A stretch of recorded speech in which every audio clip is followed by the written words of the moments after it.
Morning time stories. పొదరిల్లు. సితార ఉదయాన్నే నిద్రపోతున్న తన భర్తతో, ఏవండి ఇంకా పడుకునే ఉన్నారు ఏంటి, నిద్రలేవరా?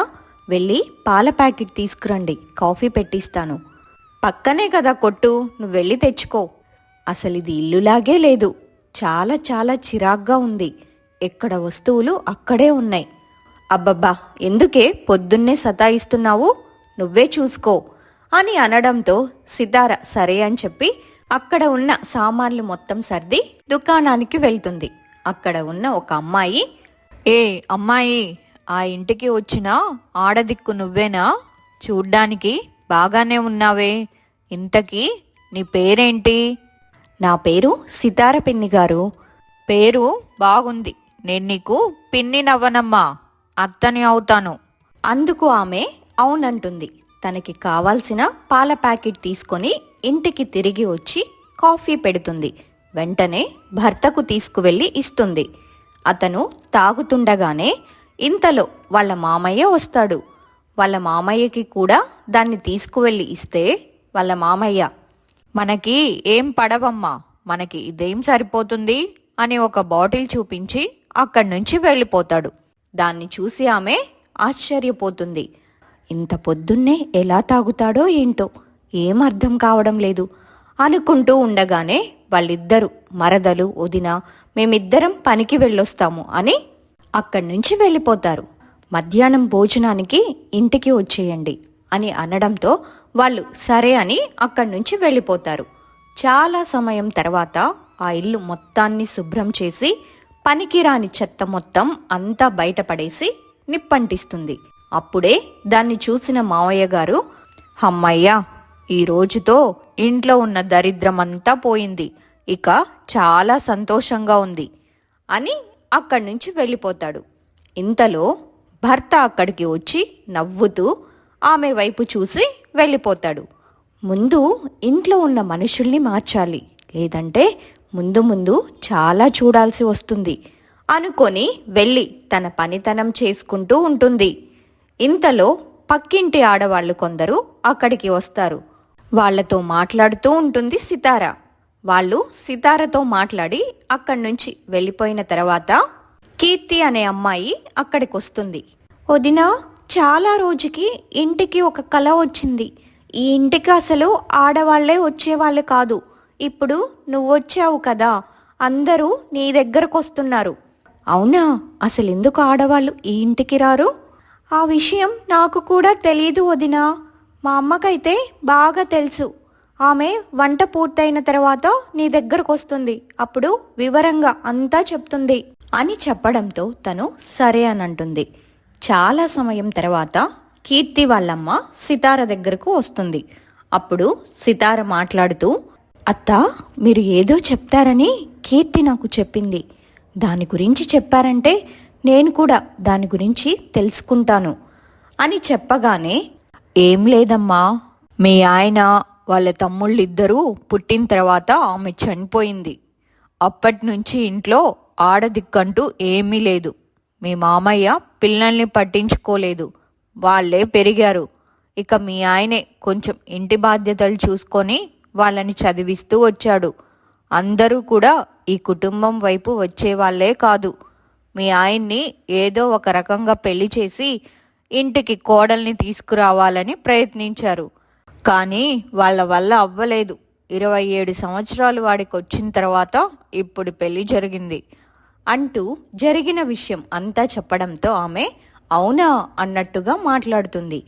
ఇప్పుడు నాకు అర్థమైంది, ఆడపిల్లలున్న వాళ్ళు ఇటువైపుకి ఎందుకు రావడం లేదు. ఇప్పుడు కొంతవరకు వస్తున్నారుగా.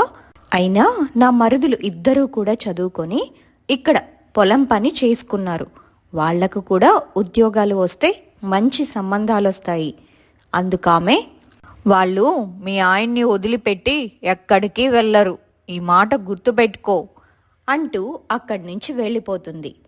కీర్తి కొంచెం సేపు ఆమెతో మాట్లాడి ఆమె కూడా అక్కడి నుంచి వెళ్ళిపోతుంది.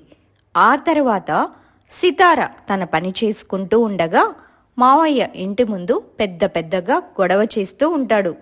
ఒరేయ్, ఇప్పుడు రండిరా నా ఇంటికి, నా ఇంటి వైపు రావడానికి కూడా భయపడుతూ ఉండేవాళ్ళు కదా. ఇప్పుడు రండి, నా కోడలి చేతి వంట తినేసి వెళ్దురుగాని, రండిరా అంటూ తిడుతూ ఉంటాడు.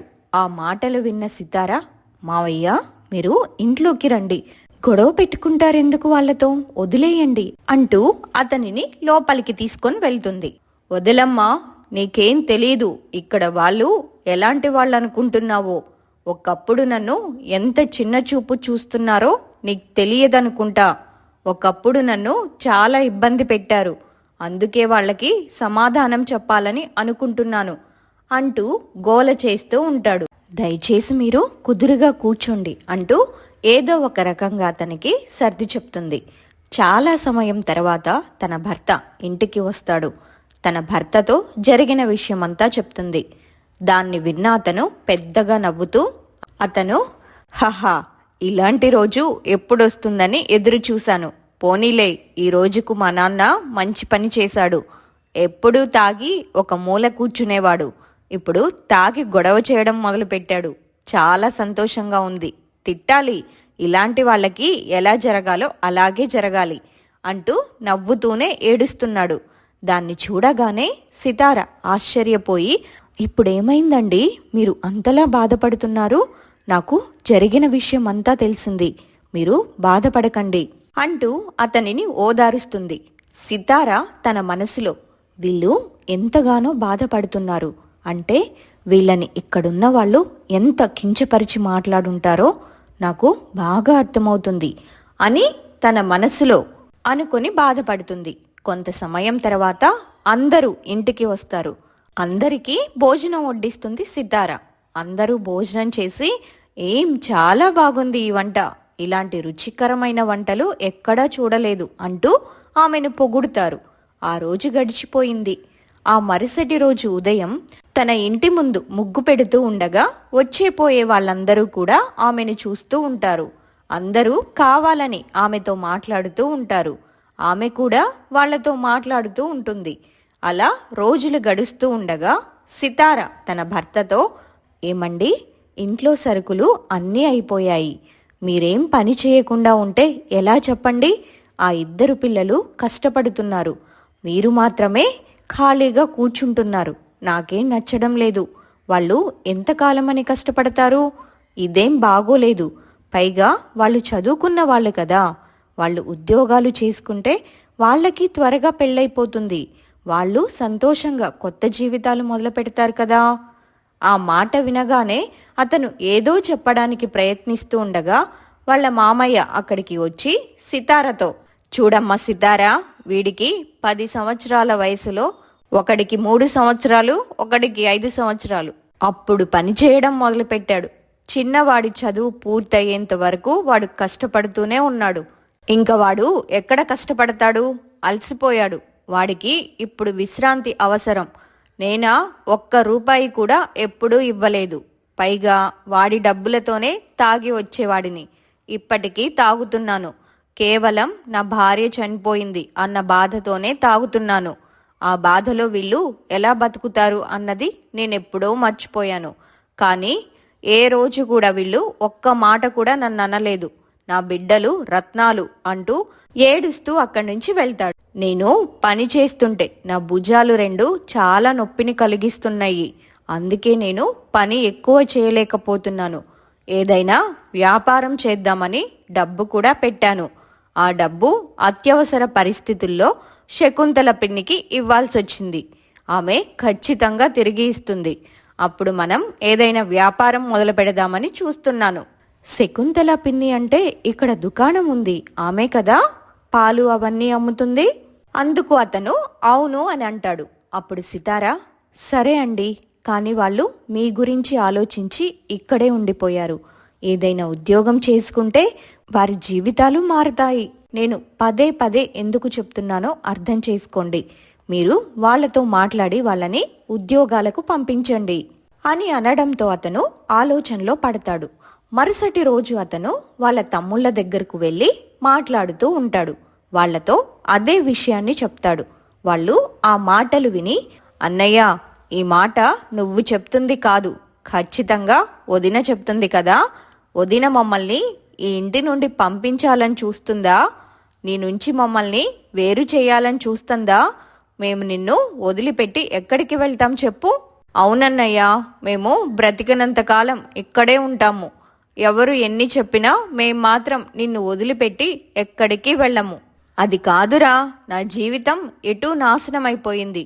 మీరు మంచి చదువులు చదువుకొని నా కోసం ఎందుకు ఇలా పొలం పనికి వెళ్తారు చెప్పండి? పట్టణంలో మంచి ఉద్యోగం చేస్తూ ఇక్కడ వాళ్ళందరూ నోరు మూపిస్తే నేను ఎంతగానో సంతోషపడతాను కదా. ఒకసారి ఆలోచించండిరా అని అంటాడు. కానీ వాళ్ళు మాత్రం అస్సలు మాట వినరు. ఇంతలో సితార అక్కడికి వచ్చి, చూడండి, నేను మీ మాటలు మొత్తం వింటున్నాను, కానీ నేను బాధపడడం లేదు. వదిన అంటే తల్లితో సమానం. తల్లిలాగా మీతో చెప్తున్నాను. మీరు మంచి ఉద్యోగాలు చేస్తే మన జీవితాలు మారుతాయి. మీ అన్నయ్య వ్యాపారం పెట్టుకోవడానికి డబ్బులొస్తాయి. మీరు పొలంకి వెళ్ళి పనిచేసిన డబ్బు ఇక్కడ మన ఖర్చులకే సరిపోతుంది. కొంచెం కూడా మిగలడం లేదు. పైగా అనారోగ్యం పాలైతే మనకంటూ డబ్బిచ్చే వాళ్ళు ఎవ్వరూ లేరు. నేను అన్ని విధాలుగా ఆలోచించి ఈ నిర్ణయం తీసుకున్నాను. నేను మీ సర్టిఫికేట్స్ చూశాను. మంచి మార్కుల్లో ఫస్ట్ క్లాస్లో పాస్ అయ్యారు.